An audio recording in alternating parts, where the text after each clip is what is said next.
Hi hello नमस्ते. मी पूजा. मी आणि बरंच काही या यूट्यूब चॅनलवर तुम्हा सगळ्यांचंच अगदी मनापासून स्वागत करते. आज आपण ब्रेडपासून आणि कच्च्या बटाट्यापासून खूप भन्नाट असा काहीतरी एक पदार्थ पाहणार आहोत. तर त्यासाठी बघा इथे मी ब्रेड घेतलेले आहेत आणि आता हे ब्रेड माझ्याकडे शिल्लक होते. बहुतेक वेळा काय होतं, आपण ब्रेडचं पॅकेट आणतो आणि काही वेळेस थोडेसे ब्रेड शिल्लक राहतात, पण त्या थोड्या ब्रेडपासनं सगळ्यांचंच पोटसुद्धा भरलं पाहिजे. त्यामुळे मग असा काहीतरी जुगाड करावा लागतो. तर त्यासाठी बघा इथे मी 2 बटाटे घेतलेले आहेत. ह्या थोड्याशा ब्रेडपासनं 3 ते 4 जणांचा आरामात पोटभरीचा नाश्ता होणार याची मी तुम्हाला गॅरंटी देते. आता ह्या दोन्ही बटाट्यांची आपल्याला अशी साल काढून घ्यायची आहे. बटाटे उकडून घ्यायचे नाही आहेत, कारण की नाश्त्याला काय होतं, घाईच्या वेळेत आपल्याला नाश्ता करायचा असतो आणि मग लक्षात येतं की अरे थोडेसे ब्रेड शिल्लक आहेत, मग बटाटे उकडेपर्यंत तर जास्त वेळ निघून जातो. त्यामुळे मग झटपट अशी एक रेसिपी मी आज तुमच्यासोबत शेअर करते आहे. ही रेसिपी पूर्णपणे बनायला 10 मिनटं खूप झाले, त्यामुळे खूप झटपट होणारी आहे. अगदी तुम्ही आत्ता ठरवली तर पुढच्या 10 मिनटात ही रेसिपी रेडी होते. त्यामुळे एकदा तरी नक्कीच करून पहा आणि खूप कमी साहित्यामध्ये खरं तर ही रेसिपी बनवून तयार होते. तर आता बघा आपण इथे 2 बटाटे घेतलेले, एक मीडियम आहे, एक लहान आहे. तुम्ही तुमच्या अंदाजे घेऊ शकता, म्हणजे आता किती ब्रेडचं करताय त्यानुसार. आता हे बटाटे मी किसून घेणार आहे. आधी धुवून घेते, स्वच्छ धुवून घेतलेले आहेत आपण आणि त्यानंतरनं छोट्या किसणीने किसून घ्यायचे ते बटाटे. मोठ्या किसणीने किसले तरी काही हरकत नाही आहे, पण छोट्या किसणीने किसले की मग ते शिजायला मदत होते लवकर. त्यामुळे शक्यतो जर अशी अद्रक किसायची किसणी तुमच्याकडे असेल तर त्यानेच बटाटा असा व्यवस्थित किसून घ्या. आता मी संपूर्ण बटाटा किसून घेते आणि मग तुम्हाला दाखवते. तर इथे पाहू शकता तुम्ही, दोनही बटाटे मी छान किसून घेतलेले आहेत बारीक किसणीने. आता हे आपल्याला स्वच्छ पाण्याने धुवून घ्यायचेत. लक्षात घ्या, बटाटा 2 ते 3 पाण्याने धुवायचा आहे. आता इथे मी पाणी यात ओतलं आहे आणि नळाखालीच मी 2 ते 3 पाण्याने हा बटाटा व्यवस्थित धुवून घेणार आहे. तुम्ही पाहू शकता आपला बटाटा धुवून घेतलेला आहे आणि धुवून घेतला की मग साईडला जे पाणी असतं ते असं पांढरं शुभ्र दिसतं. तर अशा पद्धतीने आपल्याला बटाटा धुवून पाण्यातच ठेवायचा आहे जोपर्यंत आपण बाकीची तयारी करणार आहोत. आता माझ्याकडे घरामध्ये शिल्लक होतं गाजर, म्हणून मी घेतले. जर तुमच्याकडे नसेल तर नाही घेतलं तरीसुद्धा चालेल. गाजराऐवजी तुम्ही अजून काय काय यामध्ये ॲड करू शकता ते मी तुम्हाला पुढे सांगते. तोपर्यंत तुम्हाला वाटल्यास तुम्ही एक कांदासुद्धा यामध्ये उभा कट करून घालू शकता, जो की मी नाही घालणार आहे आत्ता. पण जर गाजर नाही आहे तुमच्याकडे तर तुम्ही त्याऐवजी, कांदा प्रत्येकाकडे असतो तर नक्कीच कांदा घेऊ शकता उभा कट करून, किंवा मग सिमला मिरचीसुद्धा तुम्ही अगदी पातळ उभी कट करून घेतलीत तरीसुद्धा चालेल, किंवा कोबी घेतलात उभा कट करून तरीसुद्धा चालेल, किंवा काहीच नाही घेतलं फक्त बटाटा घेतला तरीसुद्धा चालणार आहे. मग क्वांटिटी थोडी जास्त घ्या बटाट्याची फक्त. तर आता बघा इथे मी गाजरसुद्धा छान असं किसून घेते आहे. ह्या किसणीनेच किसायचं आहे आपल्याला गाजरसुद्धा. आता मी संपूर्ण किसून घेते आणि मग तुम्हाला दाखवते. तोपर्यंत जर तुम्ही अजूनही व्हिडिओला लाईक केलं नसेल तर नक्कीच एक लाईक करा, कारण की तुमचं एक लाईक हे खूप जास्त इम्पॉर्टंट आहे. आणि जर काहीतरी नवीन डिश आम्ही तुमच्यासाठी तयार करून पाहतोय तर नक्कीच तुम्ही एक लाईक करू शकता असं मला तरी वाटतं. जर व्हिडिओ आवडत असेल तर नक्कीच लाईक करा. व्हिडिओ कुठून पाहताय ते मला कमेंट करूनसुद्धा कळवा.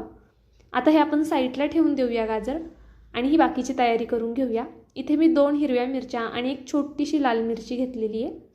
तुम्ही तिखट किती प्रमाणात तुम्हाला हवं आहे त्या पद्धतीने मिरच्या घ्यायच्या आहेत. आणि असं काही नाही आहे की लाल मिरची हवीच म्हणून. आता माझ्याकडे खूप शिल्लक आहेत म्हणून मग मी प्रत्येक पदार्थामध्ये 1-1, 2-2 घालून त्या संपवते आहे. तर आता हे छान आपण बारीक कट करून घेऊयात. आणि जर हिरवी मिरची नसेल फक्त लाल मिरची वापरलीत तरीसुद्धा चालणार आहे. तर आता हे छान असं बारीक कट करून घेऊया आपण.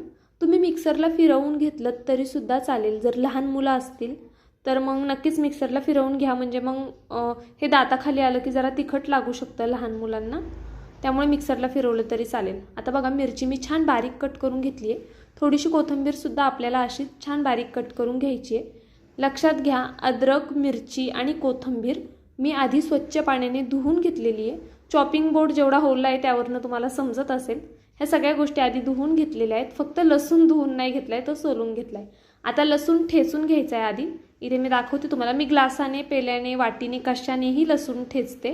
फक्त त्याला पुश केलं की तो आपोआप ठेचला जातो. जर तुमच्याकडे खलबत्ता असेल तर नक्कीच तुम्ही खलबत्त्यामध्ये ठेचा. आणि आता हा ठेचलेला लसूण आहे ना, ह्याला मधनं बघा असे कट देणारे मी. उभे असे धरून मधनं कट द्यायचे. म्हणजे मग कसं ज्यावेळेस आपण लसूण चिरतो ना त्यावेळेस तो अगदी बारीक असा चिरला जातो. आपल्याला हा चिरायचा आहे बारीक, आणि ठेचल्यामुळे मग तो छान बारीक होतो. तर अशा काही छोटे छोटे टिप्स असतात, त्यामुळे नक्कीच व्हिडिओ संपूर्ण पाहत जा. आणि व्हिडिओ स्किप वगैरे करत नका जाऊ, कारण की जर यातलं एखादं साहित्य मिस झालं तरी थोडीशी चवीमध्ये फरक पडतो. तर त्यामुळे व्हिडिओ संपूर्णच पहा. नवीन असाल, अजूनही सबस्क्राईब केलं नसेल तर एक सबस्क्राईबसुद्धा करून घ्या. नवीन यूट्यूबरसाठी तुमचं एक सबस्क्राईब खरंच खूप जास्त मोलाचं असतं. आणि खूप छान वाटतं ज्यावेळेस तुम्ही खूप भरभरून प्रतिसाद देताय माझ्या व्हिडिओजला. खरंच असंच प्रेम राहू द्या. आता बघा इथे मी अद्रक जे घेतलं आहे त्याची वरची साल काढून घ्यायची आपल्याला, जेवढी शक्य होईल तेवढी. आणि अद्रक किसून घेणार आहे मी. जर चिरून घेतलं तर मग ते दाताखाली आलं की चांगलं लागत नाही जरा खायला, त्यामुळे शक्यतो किसून घ्यायचं.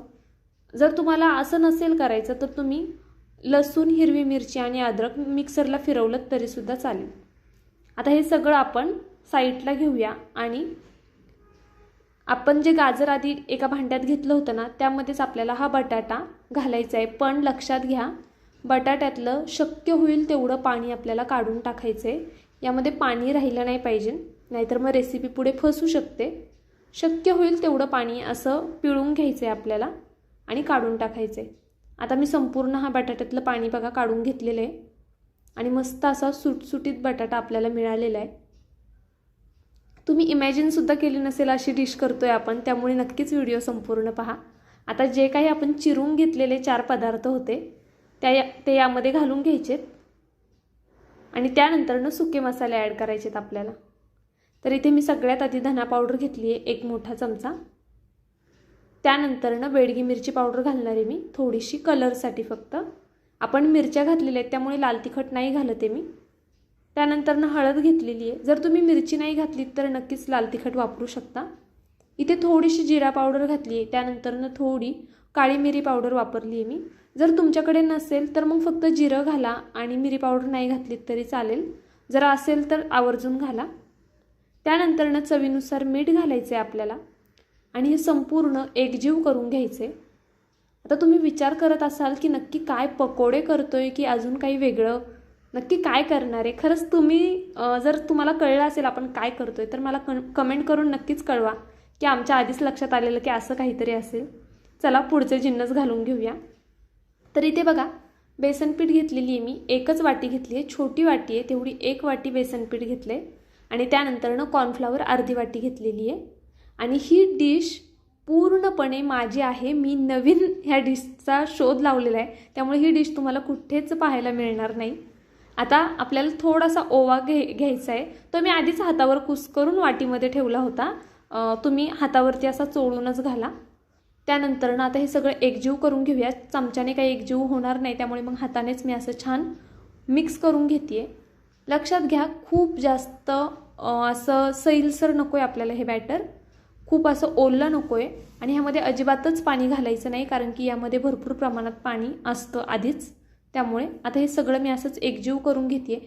तुम्हाला जर वाटलं की जास्त पातळ आहे वगैरे तर तुम्ही थोडंसं बेसनपीठ किंवा कॉर्नफ्लॉवर ॲड करू शकता थोडं थोडं. आता हे ब्रेडला आपल्याला अशा पद्धतीने बघा सगळीकडनं पसरवून लावून घ्यायचं आहे. व्हिडिओत दाखवल्याप्रमाणेच हे लावून घ्या. आणि हाताने थोडं दाबत दाबत लावा, म्हणजे मग ते निघणार नाही. ही डिश जर तुम्ही एकदा केली ना तर परत परत कराल याची मी तुम्हाला गॅरंटी देते. आणि आवर्जून ब्रेड शिल्लक राहण्याची वाटसुद्धा नाही पाहणार. आवर्जून ब्रेड आणून कराल, एवढी अफलातून झालेली. ज्यावेळेस मी ही रेसिपी करत होते त्यावेळेस खूप काही ठरवलेलं होतं की अशी करायची तशी करायची, पण शेवटी काहीतरी वेगळंच केलं मी आणि ते एवढं कमाल झालेलं खरंच. त्यामुळे नक्कीच एकदा तरी ट्राय करा माझ्यासाठी म्हणून. आणि केल्यानंतरनं मला कमेंट करून आवर्जून सांगा की ताई आम्ही ट्राय केली आणि आवडली की नाही घरच्यांना, ते सुद्धा मला सांगा. पाहुणे आल्यावर सुद्धा तुम्ही अशा पद्धतीने करू शकता, कारण की नेहमीच पोहे उपमा खाऊन सगळ्यांनाच कंटाळा येतो. तर काहीतरी वेगळं पण झटपट होणारं.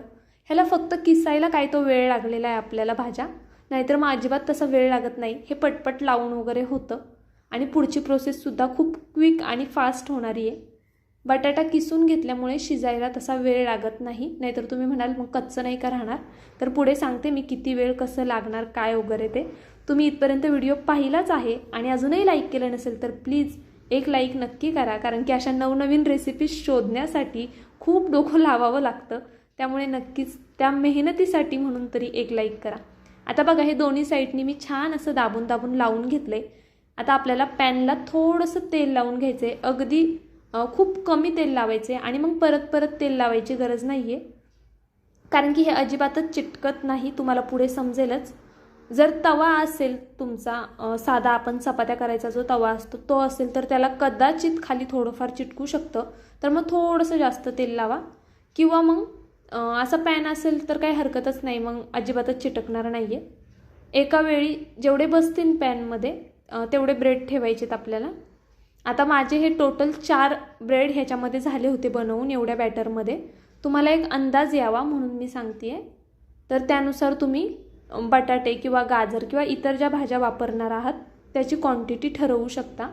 आणि हे एक ब्रेड खाल्ला ना तरी पोट भरतं, नाश्त्याला आपण एक ब्रेड खाल्ला तरी आरामात पोट भरून जातं. तर 4 ब्रेड असे भाजून होतात एवढ्या साहित्यामध्ये. तर बघा दोन्ही साईडने आपल्याला हे छान भाजून घ्यायचे. ते ह्याला टोटल भाजायला तसं पाहिलं तर एका साईडला 2 मिनटं तरी लागतात, म्हणजे दोन्ही साईडने भाजायला 4 मिनटं. आणि तुमच्या भाज्या किसायला काय ते 4 मिनटंसुद्धा खूप झाले, भाज्या किसायला कितीकसा वेळ लागतो असा. 10 मिनटामध्ये ही रेसिपी आरामात बनवून होते, तुम्ही किती पण टंगळमंगळ करत ही रेसिपी बनवलीत तरीसुद्धा. तर तुम्ही पाहू शकता मस्त असा खरपूस एकदम खरपूस होऊन द्यायचा वरच्या साईडनी, कारण की ज्यावेळेस हे छान वरतून खरपूस होणार आणि आतमध्ये ब्रेड थोडासा मऊ लागणार ना त्याच वेळेस खरी ह्याला चव येणार आहे. त्यामुळे अशाच पद्धतीने सगळे ब्रेड भाजून घ्यायचेत आपल्याला. तर आता इथे बघा मी दुसरेसुद्धा ब्रेड ठेवून घेते आणि छान असे भाजून घेते. खूप मस्त होतात खरंच, एकदा तरी नक्कीच ट्राय करा असं मी तुम्हाला सजेस्ट करेल. आता हे खायचे कसे तर ते सुद्धा दाखवते, कशासोबत खायचे ते सुद्धा सांगते. पहिलं तर ह्याला आपण मधनं कट करून घेऊया. तुम्हाला आवडेल तसं तुम्ही कट करू शकता, हवं तर तुम्ही ह्याचे चौकोनी 4 पीस केलेत एका ब्रेडचे तरीसुद्धा चालेल, किंवा जसं व्हिडिओत दाखवले तशा पद्धतीने कट केलेत तरीसुद्धा चालेल.